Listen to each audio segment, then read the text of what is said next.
Monday edition of WHPC Sports Talk here on the voice of Nassau Community College. 90.3 WHPC, as always, a very loaded show on this Monday, April 15th. We're right in the sweet spot. Baseball's starting to really get going. Basketball regular season coming to a close yesterday, in fact, with the play-in to come starting tomorrow and the playoffs starting officially on Saturday. Got a lot of other news to get into as well. Joshua Yamahi, your host, about to tackle it all, joined by Liam Flynn, Zach Spring, and Devin O'Shea. You too can call the show at 516-572-7440. Got a big sit-down with Steve Popper. The Knicks fever is in the air.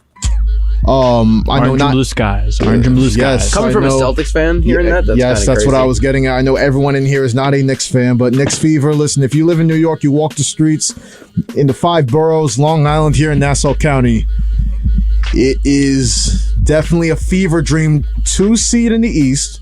Nobody expected that at the start of the season. 50 wins, surpassing their over-under preseason by a lot. It's an exciting time. Jalen Brunson is a bona fide MVP candidate. Nobody saw that coming. Just a lot of surprises, pleasant surprises from this Knicks team this season. Can't wait to break it all down with Steve from Newsday, Steve Popper, the Knicks insider over there. But before we get to him, how's everybody doing today? Chilling. Doing wonderful, Josh. Doing wonderful. A little shaken up hearing the John Sterling news just now, but we're fine. Is shaken up how? Like I don't know. I just wasn't expecting that at all because he was doing games this season. And all of a sudden, it's just he got sick last week and he missed the rest of the homestand. No. We knew that though, but no one knew the severity of how sick he actually was. Well, I remember hearing that it was going to be a day or two. Yeah, that's what everyone was told. Yeah, but then it became a third day. Well, I just thought he was just going to miss the series. He was going to return. On when they come back from Toronto this weekend. Like this is retirement sickness. But on Friday he said he's having his press conference, and people think that I think it's probably going to be his last season. In all honesty. Oh, you think he's going to announce that? Probably. I hope that's the case. I really don't want him to just be like, I'm done right now. Right away. Yeah, I don't think he would have gone through all of spring. I mean, again, it depends on the severity of his illness, but I think it's probably just, listen, it was a simple illness that took a lot longer to get back from. I'm at that age. He's turning 86 in July. No, I know. Well, last year, 2 years ago, he made the switch to not going on the road. Right. And then the only road games he did was Baltimore, Boston, and the Mets. That was it. So right. So. All right, yeah, no, y'all ready to talk sports today? Yes, right. we are. Y'all geared up. Obviously, the Mets is playing a lot better. Yankees winning another series. But like I said at the start, we got important issues to tackle with the Knicks, and who better than Newsday Sports Knicks insider Steve Popper, friend of the show at this point. Steve Popper joining us for I don't know which time this is. I know I missed one time I got to speak to Steve. But Steve, I got you now. How you doing today? Good. And like you said, it's when the Knicks are good, this is a basketball city. We've had a lot of down times with the Knicks, but when they get a team like this, it's not only good, but I think likable for the fans. The way they play, the effort they put in, guys like Josh Hart, Jalen Brunson, overachievers. I think that it becomes a thing where the city really gets kind of crazy for it. Oh, yeah. Air smells better. Food tastes better. It's just orange and blue skies right now. I don't know. The air around the Garden still smells exactly the same. You're right about that. Thanks for checking me on that. It's always just going to smell consistent. That's the best I'll say with that. Yeah, I won't be any more specific than that. Yes. But you speak about just how high the optimism is among Knicks fans and frankly just around the entire organization. That big win yesterday to clinch the number 2 seed, whether a lot of Knicks fans wanted them to get that win, we'll get to in a little bit. But have you gotten a sense of realization or self-realization from the Knicks players, coaches, for what they were able to do this season, given all the injuries, Julius Randle being out for since January 27th to the remainder of the season? He won't be back in the playoffs. Mid-season trade, R.J. Barrett, Emmanuel quickly out, OG Anunoby in. They go 20-3 with OG Anunoby in the lineup to close the regular season. And once again, nobody picked the Knicks preseason to finish second in the East or get 50 wins. Have you gotten the sense that the club senses the magnitude of exactly what they've been able to accomplish here? Or, playoffs coming to Saturday, is there a sense of, all right, regular season is over, we got business to take care of on Saturday? Yeah, I'll say this. There's absolutely no sense of satisfaction like mission accomplished here. They believe, and, when we were saying, are you surprised by this, by what you've become with OG, that, what you've done without Mitchell Robinson, without OG for a long stretch, without Julius, to a man, they all say, we expect to win every time we play. We have enough. And that's a Thibodeau thing. But this group, I think, buys in. And it's sort of like the weird way that sports works sometimes. But when you look at what the starting lineup was at the start of the year to what it is now and what it's become, I don't think anyone would have predicted what the lineup is. But I do know this. I know there were people in the organization, including Tom Thibodeau, that last year wanted to get OG Anunoby. They were, he was pushing for it. They broke up a pretty good thing here with some very good players going out. But, part of the reason was that they didn't want to pay Emmanuel quickly like a starter, which he's going to deserve to get, to be the backup to Jalen Brunson. But like I said, I don't think anyone could have predicted how well OG has fit in. And I think ever since they got him, you can kind of see that this is a different team where all the pieces fell into place. Mitchell Robinson goes out, and who thinks what Isaiah Hartenstein would do, would come to fruition, where, they're arguably a better team right now with Isaiah in the lineup. The way he moves the ball, just offensively, he's just so much more skilled. Mitchell is a defensive stopper, just a force at the rim. But I think the defense is good enough, and OG adding to it has made them, not need Mitch as much. But I just think it kind of, the pieces, whether by accident or plan, have fallen into place where I know talking to people around the league in January, the sentiment was that they could play with anybody in the Eastern Conference. And now we're about to see that right now. I don't see anyone where they're ducking anybody. I definitely agree with that. They can play with anybody, which is why I was a little surprised to see Knicks fans by the masses just say, when it became apparent that if you lose, you drop to the 3 seed and maybe draw a more favorable matchup with Indiana and the Pacers. A lot of Knicks fans were saying, just tank the game. We're already losing. I think it was the third quarter by this time. We're losing to the Bulls. Just sit Jalen Brunson, rest DiVincenzo, rest everybody important. Let's just get ready for Indy. But this next team, I knew a Tom Thibodeau team just wasn't going to lay down and tank a game for a favorable matchup, which is always subjective. So, in your opinion, though, you think the Knicks made the right decision, going for 50 wins, going for the 2 seed, playing either Philly, who's healthy now with Joel Embiid, or Miami, who's always dangerous this time of year? Like, how do you feel about that decision to go after the win yesterday? I do agree with the decision, and for a couple of reasons. One, you just don't turn off a team that basically plays, all out, every night. You just don't turn that off and think you're going to turn it right back on. This is the way they play. This is the way they got to 50 wins. This is the way they got to the 2nd seed, by playing hard and prepared every night, playing to win to the final buzzer. And I'm not so sure the matchup, is as favorable as people think. I mean, to me, first of all, you go for the highest seed you can get. They now have the home court advantage against anybody except Boston. And if somehow Boston gets upset, which we don't expect, the Knicks now are the home court all the way through into the finals. To me, if you look at the way they played Indiana this year, Indiana's an odd matchup for them. The way they run the ball, the way they, this high scoring game, that's not the Knicks style. And it showed in the court and in the results. But when you look at the Knicks, they went down to Philly and blew out the Sixers twice, including once with Embiid, with the full lineup there. They're 3-1 against the Sixers. They're 2-1 against Miami. And Joel Embiid, I've talked to people in the league who say since he came back, he's scoring, but he is not the same guy right now that there is an injury concern with him, that he's not fully healthy.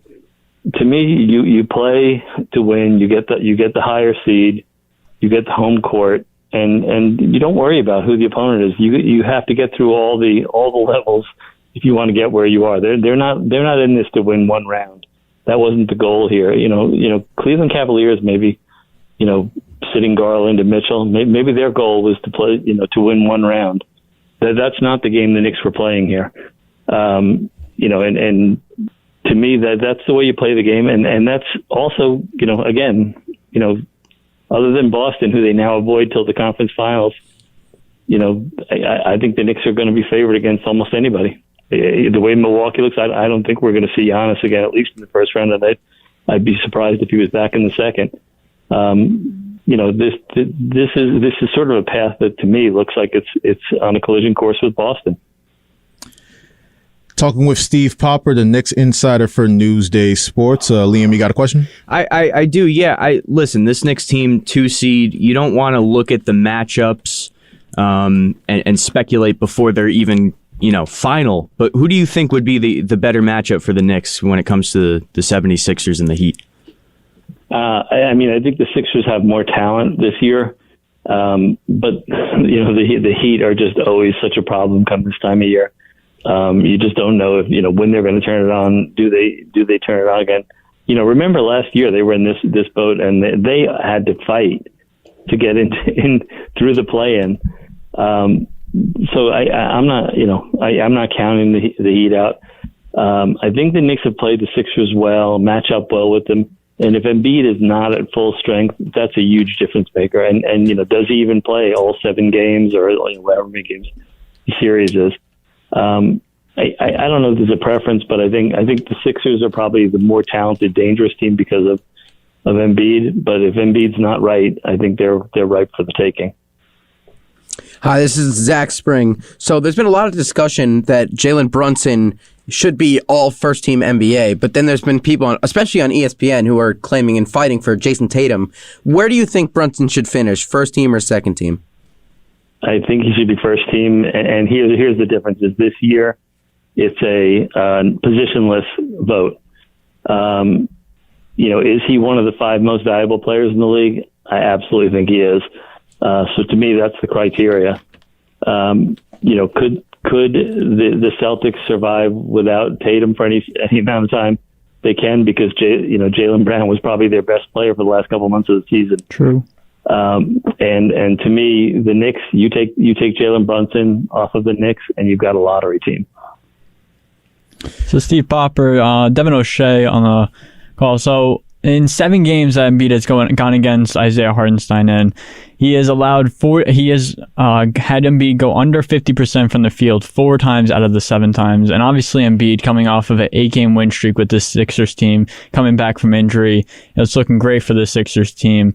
But how do you think that in a long playoff run for this Knicks team, how well a still struggling to come back Mitchell Robinson and Isaiah Hartenstein, how they can match up against guys like potentially Embiid or Bam Adebayo, or get all the way to the finals and have to go against Jokic? How do you think these big men can match up against them? I think Hartenstein has had a great year, and he's a smart player. But to me, I think the part of it is the guy you didn't mention, is that OG Anunoby makes a tremendous difference, because he's a guy who can switch on to anyone, including a 7'2" center. So strong, the defensive fundamentals are so good. So if Embiid wants to play out on the perimeter because he's not fully healthy, I think you're going to see at times where he gets switched on to him, and Anunoby is a nightmare for a big man who's trying to create space and make a move. He's, like I said, until you actually watch him play a lot, and including us New York beat writers who didn't see a lot of him when he was in Toronto, you don't realize how strong he is, and just how good of a defensive force he is. But I think, with Thibodeau, they'll basically, this is what a guy like Tom Thibodeau does. They take away what you do best, what you want to do, and make you create counters. I will say this: it will not be Isaiah Hartenstein by himself trying to guard Joel Embiid. He'll get help, from different places on the court, and there'll be times where he's not the guy on him, where it's Anunoby instead. Mitchell Robinson, as good as he is not a great perimeter defender. You even saw it early yesterday before he left the game against Vucevic in Chicago, who hangs out on the three-point line. That's not Mitch's strength. He wants to be under the rim, deterring shots. So I think between Hartenstein, with Anunoby's help, with help from some of the guards, I think they'll be able to, hopefully limit him enough where it's not, taking over a game. And then again, like I say, much of it, as good as Embiid is, so much of it depends on his health. Once again, WHPC Sports Talk, chatting with Steve Popper, the Knicks insider for Newsday Sports, on this Monday, April 15th, previewing the Knicks playoff prospects to getting set to start on Saturday versus either the Philadelphia 76ers or the Miami Heat. Now, Steve, there's two guys that I would say maybe you would agree that's been instrumental to this Knicks season, how successful it's been. Now, we've talked Jalen Brunson so far, but Tom Thibodeau, I mean, no matter what Knicks fans think about him or the opinion or what have you, he's proven to be an extremely polarizing figure at times among the fans, but I think everyone with sense would agree that Tibbs has done an incredible job at the helm this year. He's due for an extension, though. His contract runs through the end of next season, as you already know. Given, too, the huge coaching contracts we've seen handed out in recent memory, I mean, you've got Steve Kerr, 2 years, $35 million. That's the richest by average annual value. Eric Spoelstra talking about the Heat, 8 years, $120 million. Greg Popovich, 5 years, $80 million. Monty Williams somehow getting 6 years, $78.5 million, almost against his will, which is funny, but where could you ballpark given the success that Tibbs has had? I will say if Monty wants to give that back, I'm pretty sure Detroit will happily rip it up. But that's the funny thing. Like, they gave him a big contract offer initially, and then he was like, nah, I'm good. And then they're like, oh, here's some more. And he's like, all right, bet. And they thought that was cool. They thought that was just regular, but whatever. The question, where do you see the Tibbs extension in terms of value landing? We know he's going to get extended given the success this season, but where could you see the value landing for Tibbs? Look, no one talks about it. He doesn't talk about it. He's a focus on today, not next year or the year beyond. I don't know how much longer he wants to do this. I think he's certainly not going to take one of these Spoelstra 6-year or 8-year deals. He's aging and he puts a lot into this. He's, one of these coaches, and there's a lot of them, who are, in the office, 7 a.m. till, midnight every day. I just don't know how long he's going to want to do it. I will say this, if you're James Dolan, money should be no object right now. There's not a salary cap on coaches. And as much as the players have changed things there, it all starts with Thibodeau. What he's done. And I know you said, that fans are, sort of mixed on him. I think any fan who was on the anti-Thibodeau side right now is probably apologizing to their pro-Thibodeau friends. Where this organization was before he got here to what they are now. Again, you owe it to the front office. They brought in the right kind of players. But, I've talked to players about this, and I've asked, because this is a very, Thibodeau-type team.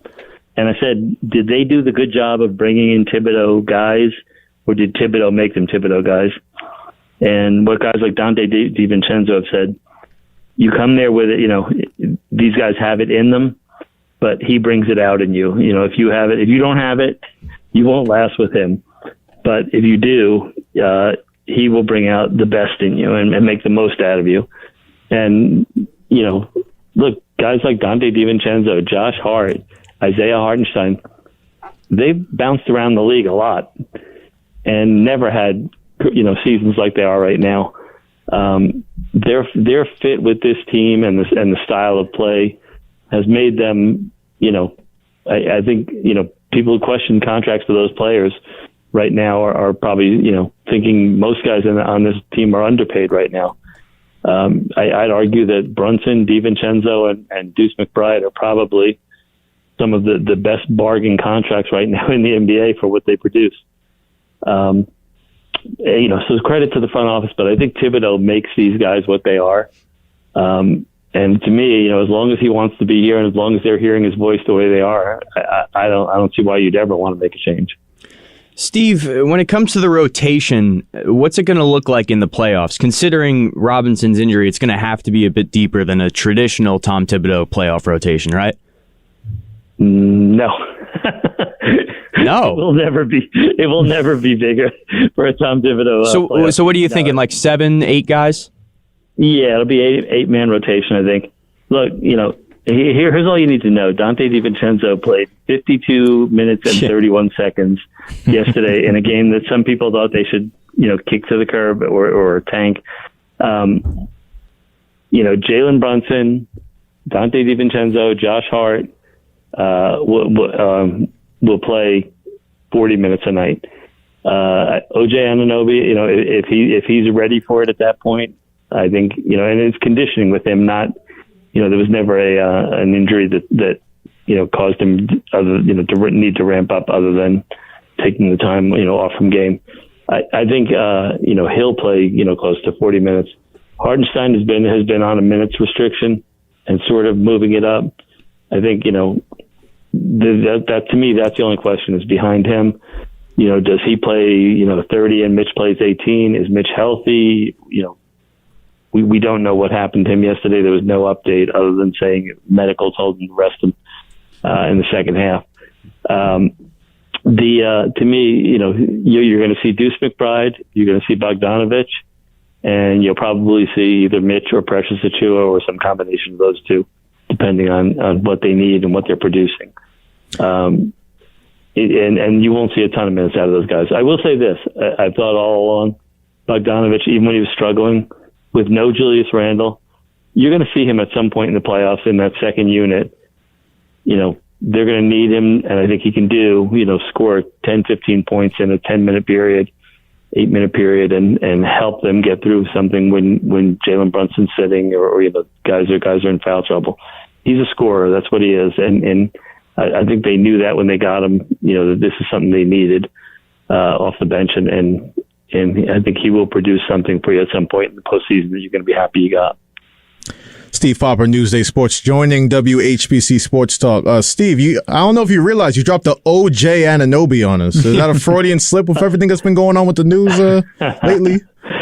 Well, he is a killer, but it is a Freudian slip. I believe me. I have to watch myself in print with it too. OG has been tremendous. OJ, we'll pass on that. Yeah, that's great. Zach, go ahead. All right, so the Knicks, I still feel as if they're one piece away. What do you think that move is to make them that true number one seed in the Eastern Conference? That's a tough question. It really is, and a lot of it depends on Julius Randle. If he's back full strength next year, and which the expectation is, and if he's back, I think if he wasn't hurt, I think there was a possibility that he would be a piece of a trade. I could see Mitchell Robinson being a piece of a trade if they re-sign Isaiah Hartenstein. I just don't know what this team is going to completely be. I don't think it's going to be Donovan Mitchell. I think Donovan Mitchell might move, but I think Brooklyn is more likely landing spot for him. I think obviously they've made it clear, players have made it clear that they'd love to have Mikal Bridges with them. I think that's almost like set in stone. He will be a Knick as soon as he hits free agency. Yeah, I mean, that's a ways down the road, and would a trade make sense with the Nets? It absolutely would, because the Knicks are loaded with first round draft picks that they don't really want. They'd be happy to replenish Brooklyn's rebuild with some of that. Would Julius Randle, because of the contract, have to be a part of that? Maybe, and is that a good move? I'm not positive. Bogdanovich's contract might be able to be in for there. Yeah, it would. And look, that's the same reason they kept Evan Fournier. Is the same thing with Bogdanovich. That's a contract. That's a trade chip at some point. I just don't know if that would be enough to entice the Nets, who turned down apparently Jalen Green and 4 or 5 first round picks. Mm-hmm. And I will say, look, the Nets, I don't want to pick on another franchise. I'm an NBA writer, not just a Knicks writer. But I think they have done a horrific job with trades, just going backwards. And to me, if you turn down that, a 5 draft pick thing for Mikal Bridges, they're so far from contention and from having the right pieces in place. As much as he's your starting piece, you're so far from contending that, to me, if you get something that puts you in a really good rebuild spot with a young player coming back to you, maybe I would absolutely do it from the Nets. I could not agree with you more, Steve, about the state of the Nets. We do got to let you go, let you get to what I'm sure is a very busy day, very busy times for you. But before you get out of here, I got to hold your feet to the fire a little bit. Knicks in the Eastern Conference Finals, yes or no? Oh. What you think? Look, it's hard until we know who they're facing, but I do think that they're going to get past either one of those teams in the first round. If Giannis is limited in the second round, again, like I said, it's not the teams that I think we all thought were the favorites that worry me with the Knicks. It's, Indiana's a lousy matchup for them, and I think Orlando has given them a lot of trouble this year. They play really hard. They're very athletic, young team. I think they give the Knicks trouble, but I do think the Knicks in a playoff series with the preparation they would have for playing them, 6-7 times, I think they would beat either of those inexperienced teams. So I do think, yes, I think the Knicks will be in the Eastern Conference Finals this year. All right, there you have it. I certainly hope so. Knicks fans certainly hope so. Steve, once again, friend of the show, thank you once again for joining WHPC Sports Talk this afternoon. Appreciate it. No problem. Thanks for having me, guys. Absolutely. All right, we're going to take a quick break on WHPC Sports Talk. When we come back, a lot to roll through in a limited amount of time, so stick with us. We got the Nets to talk about, NBA playoffs, Yankees, Mets. We got some baseball. Shohei Ohtani, vindicated? Question mark? We'll talk about all of that on the other side of the break here on the Voice of Nassau Community College. 90.3 WHPC.